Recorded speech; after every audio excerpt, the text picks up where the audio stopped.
The most dependable full-size pickup in America right now, according to the industry's own reliability study, is the Ram 1500.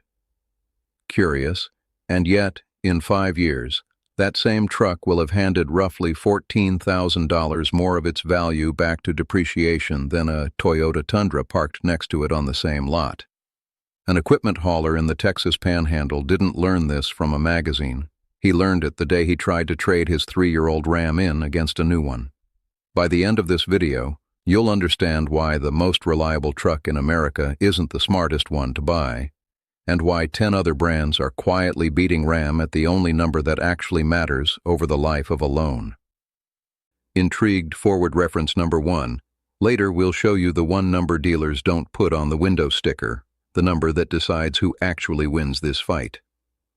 Roughly 2.3 million full-size and mid-size pickups were sold in the United States last year, and for the buyers financing them, the badge on the tailgate is the single biggest financial decision most of them will make outside of a house. Ram sold close to 444,000 units of the 1500 nameplate, making it one of the 3 best-selling full-size trucks in the country, and one of the most emotionally defended brands on the road. Go back to that equipment hauler in the Panhandle. He bought his Ram new in 2022, financed $58,000 over 6 years, and did everything right. Oil changes on schedule, no modifications, 41,000 miles of honest work use. When he walked onto the lot to trade it in 3 years later, the offer was $12,000 less than what a similarly aged Toyota Tundra was pulling down the road. Same mileage bracket, same condition grade. Different math entirely. Here's the villain system, and it isn't Ram's engineering. It's the used truck market itself. Full-size trucks depreciate on a curve set by supply, incentive spending, and brand perception, not just how well the engine runs. Stellantis, Ram's parent company, has leaned hard on incentives and fleet-heavy sales to keep new truck volume up, and every incentive dollar spent today quietly drags down what every used Ram is worth tomorrow. That's the structure. It doesn't require malice. It just requires a company optimizing for this quarter's sales chart instead of your truck's resale value 5 years from now. Forward reference number 2. We'll show you exactly which brand turned that same structure into its biggest selling point, and it's not who you'd expect. But this is only the surface layer. To understand how Ram ended up dependable but not valuable, you have to go back a decade, to a decision almost no truck buyer ever saw. In the mid-2010s, Ram's engineering team made a real, measurable push on refinement, coil spring rear suspension, a smoother ride, an interior that beat Ford and Chevy on comfort. It worked. Reviewers loved it. Owners loved it. 3 words. Then pause. Comfort won loyalty. But comfort wasn't the only thing being engineered. Complexity was rising too. More electronics, more infotainment layers, more software stitched into every trim level. For years, that complexity showed up in dependability scores as electrical gremlins, a reputation that took a full decade to shake. 3 words. Then pause. Reputation moves slowly. By 2026, Ram had actually fixed it. The Ram 1500 posted a lower problems per 100 vehicles score than the Chevrolet Silverado, the Ford F-150, and the GMC Sierra, a genuine engineering win, years in the making. But the used truck market doesn't update in real time. Buyers, lenders, and appraisers were still pricing in the old reputation, and that lag is where the money actually leaks out. Meanwhile, Toyota had spent that same decade doing something almost boring, changing nothing dramatic, running the same drivetrains for years, and letting a reputation for durability compound like interest. That's how you get here, a truck that finally deserves its reliability reputation, sitting next to trucks that earned theirs years ago and never had to rebuild it. But here's what most people get wrong. Most people assume better truck means better engine, better towing number, better horsepower. It rarely does. Over a typical 72-month loan, depreciation is usually the single largest cost of owning a pickup. Bigger than fuel, bigger than maintenance, bigger than insurance combined. Start with the full-size class where Ram actually competes. The Ram 1500 retains 62.2% of its value after 5 years. The Toyota Tundra retains 78.6%. That gap on a $55,000 truck is roughly $9,000, enough to cover 2 years of payments on a used work truck outright. Now the midsize class, where the gap gets brutal. The Toyota Tacoma retains as much as 73.7% to 80.1% of its value after 5 years, depending on the study. The best resale performance of any mainstream vehicle sold in America, not just any truck. That's more than most Americans keep in a retirement account after 5 years of contributions to a starter fund. And it's sitting in a driveway, depreciating slower than almost anything else on 4 wheels. The Chevrolet Silverado and GMC Sierra tell a different version of the same story.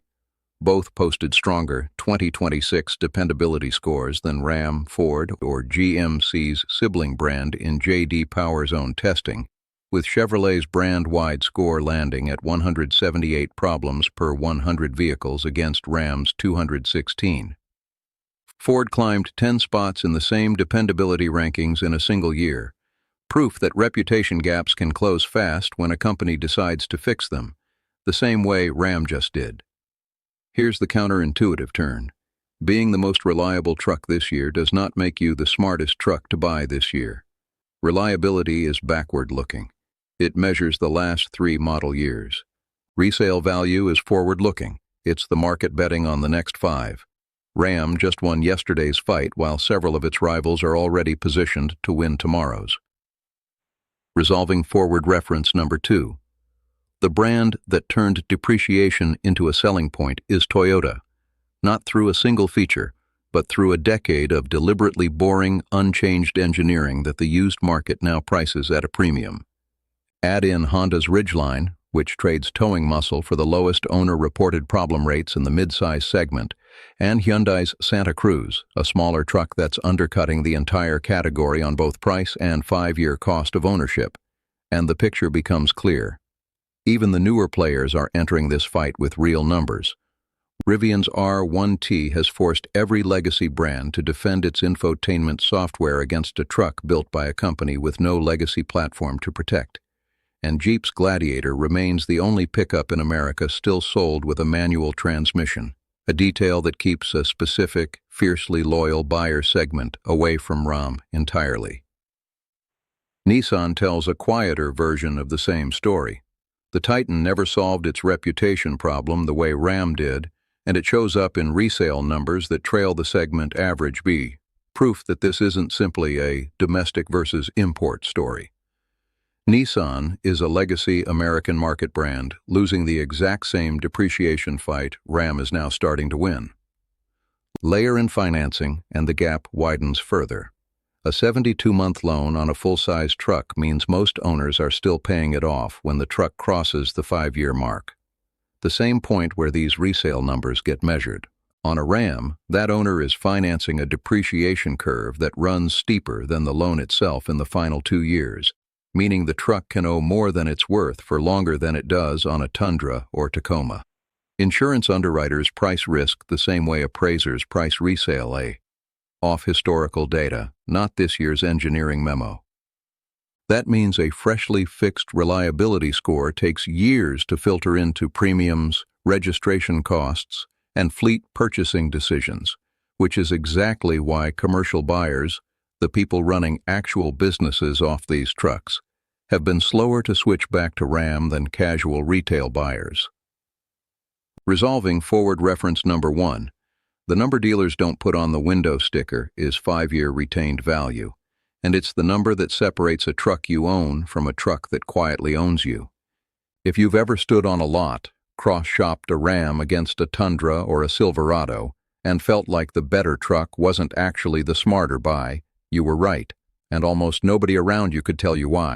Most people don't realize that a truck's reliability score and its resale value are measuring 2 completely different things, built from 2 completely different time frames. And dealerships have no incentive to explain the difference to you. That equipment hauler in the Panhandle now tells every buyer he knows one thing. Check the 5-year retained value number before you check the horsepower number. It's the single filter that would have saved him $12,000. Watching this puts you ahead of the finance office, ahead of the sales floor, and ahead of most of the buyers standing next to you on the lot this weekend, because you now know the metric that actually determines what your truck is worth the day you're done with it. Here's the identity statement most truck buyers have felt but never heard said out loud. Loyalty to a badge is not a financial strategy. You can love the way a Ram rides, respect the engineering team that finally fixed its dependability problem, and still make the disciplined choice to buy the truck that protects your money better over the life of the loan. Those two things aren't in conflict. They only feel that way because dealerships are built to make brand loyalty feel like the only story worth telling. Which brings us to what happens next. Ram will keep building a genuinely dependable truck, and Toyota, Chevrolet, Ford, GMC, Honda, Hyundai, Jeep, Nissan, and Rivian will keep quietly out-earning it on the used lot, one trade-in at a time. The next buyer standing on that lot won't be choosing between 10 brands and Ram. They'll be choosing between a truck that already proved what it's worth, and one still trying to convince the market to believe it.